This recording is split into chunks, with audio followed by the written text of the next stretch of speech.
In 2002, I was diagnosed with invasive lobular carcinoma. I needed a double mastectomy.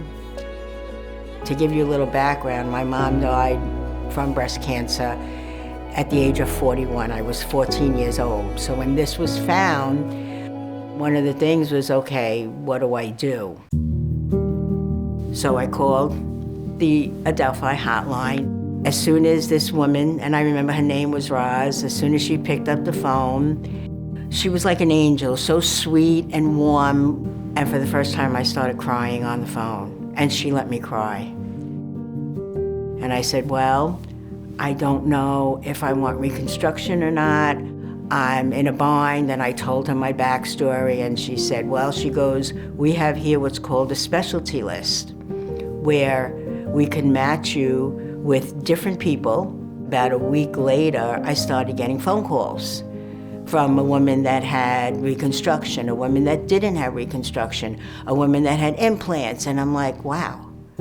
These women didn't even know me, and they're calling me, and they're talking to me about their experience, only giving their experience, no advice, and it was life-changing for me.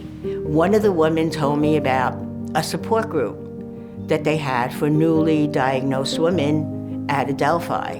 And I walked into that meeting, and there was about 5 or 6 other women all going through exactly what I was going through. Okay, this is where I need to be. And then it was in 2003 that I became an official volunteer and started doing the hotline. And it was probably the most satisfying thing I could do.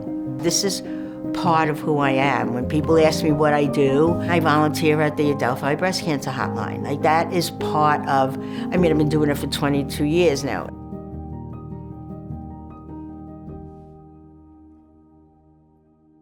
The treatment ended, and I was good again for another 4 years. And then I had an incident where I got very sick that I ended up in the hospital. I was dehydrated. And while I was in the hospital, they took a chest x-ray.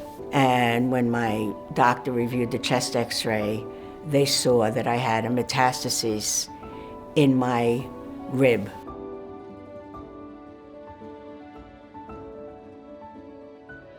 Immediately went back to the doctor and did a PET scan and found out I had a metastasis in 5 different bones in my body, and did a lot of assessment of what the next thing was going to be. And there's this drug they put me on, and this drug has kind of turned things around a lot. It has shrunk in all 5 tumors, so it's working, but I will be on it for the rest of my life, which side effects be damned, I don't even care, because it's working. People say, oh, at your age, why don't you retire? For what?